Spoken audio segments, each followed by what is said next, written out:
আজকে আমরা দেখব এই যে মেনু বারের 3 নাম্বার যে অপশনটা দেখতেছেন বিক্রয় লেখা, এইখানে প্রথমে আমরা ক্লিক করব। তারপরে দেখব প্রথমেই যে রয়েছে আজকের অর্ডার, আজকের অর্ডারে আমরা ক্লিক করব। এই আজকের অর্ডার মডিউলটি শুধুমাত্র যারা ডিলারশিপ ব্যবসা করেন তাদের জন্য। যারা ডিলারশিপ ব্যবসা করে তাদের নিশ্চয়ই একজন এসআর এবং একজন সেলসম্যান থাকে। যখন একজন এসআর কোম্পানি স্টোর থেকে কোনো প্রোডাক্ট বিক্রয়ের জন্য নিয়ে যায়, তখন আমরা এখান থেকে তাকে অর্ডারে গিয়ে প্রোডাক্টগুলো দিয়ে দিব। অর্ডারে ক্লিক করার পরে এমন একটি ইন্টারফেস সামনে আসবে। এইখানে আমরা এসআর এর নাম যে অপশনটি পাবো এখানে ক্লিক করব এবং যে এসআরটি আমার থেকে পণ্য নিয়ে গেছে সেখানে তাকে সিলেক্ট করব। তারপরে যে সেলসম্যান তার সঙ্গে গেছে এখান থেকে সিলেক্ট করে নেব। সে কি কি প্রোডাক্ট আমাদের থেকে নিয়ে গেছে এখানে আমরা সর্বপ্রথম ব্র্যান্ড সিলেক্ট করব। এখানে যে ব্র্যান্ডের প্রোডাক্ট সে নিয়ে গেছে সেটা আমরা সিলেক্ট করব। উদাহরণস্বরূপ সে তৌবা ব্র্যান্ডের প্রোডাক্ট নিয়ে গিয়েছে, আমরা তৌবা ব্র্যান্ড সিলেক্ট করলাম। তারপরে আমরা একটা প্রোডাক্ট সিলেক্ট করলাম, তারপরে যোগ করলাম। যোগ করার পরে আমরা যদি আরো প্রোডাক্ট অ্যাড করতে চাই তাহলে এখান থেকে ব্র্যান্ড নাম চেঞ্জ করতে পারবো, প্রোডাক্ট আমরা এখান থেকে চেঞ্জ করতে পারবো। এখান থেকে আমরা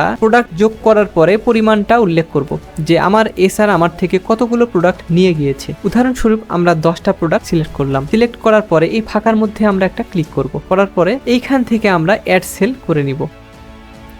অ্যাড সেল হয়ে গিয়েছে। এখন দিন শেষে যখন আমার এসআর স্টোরে এসে সকল হিসাব বুঝিয়ে দিবে তখন আমরা এইখানে একটা ডেইলি কালেকশন নামে অপশন রয়েছে, সেখানে ক্লিক করব। ক্লিক করার পরে আমাদের কাছ থেকে যে প্রোডাক্টগুলো এসআর নিয়ে গিয়েছিল তার সেই ডকুমেন্টটা আমরা দেখতে পারবো। সে আমাদের কাছ থেকে 10টা প্রোডাক্ট নিয়ে গিয়েছে। এখন সে দিন শেষে এসে বলতেছে আমার 2টা প্রোডাক্ট ফেরত এসেছে, 8টা বিক্রয় হয়েছে, তাহলে 2টা আমরা ফেরতে উল্লেখ করে নেব। আমরা যদি ড্যামেজে সিলেক্ট করতে চাই কোনো প্রোডাক্ট ড্যামেজ হয়ে গিয়েছে তাহলে এখান থেকে ড্যামেজ সিলেক্ট করব। এখন কতগুলো প্রোডাক্ট ড্যামেজ হয়েছে সেটা এখানে লিখে দেব। দেওয়ার পরে এইখানে যে অপশনটি দেখতেছি বাকি আদায় এবং বাকি প্রদান, এইখান থেকে আমার এসআর যদি কাউকে বাকি প্রদান করে তাহলে এখান থেকে বাকি প্রদানে ক্লিক করব এবং যদি বাকি আদায় করে তাহলে এখানে বাকি আদায়ে ক্লিক করব। এখান থেকে আমি এসআর এর নাম অথবা কাস্টমারের নাম নিয়ে দেব। উদাহরণস্বরূপ ইমরান হোসাইন, তার কাছ থেকে আমরা 500 টাকা বাকি আদায় করেছি, এখানে 500 টাকা আমরা দিয়ে দেব। তারপরে যোগ করে দেব। এইভাবে দ্বিতীয় অপশন কমিশন, আমরা যদি এখান থেকে এসআর কে কমিশন দিতে চাই তাহলে এসআর এর নাম সিলেক্ট করব। এখানে কমিশন যদি দিতে চাই তাহলে কমিশন প্লাস,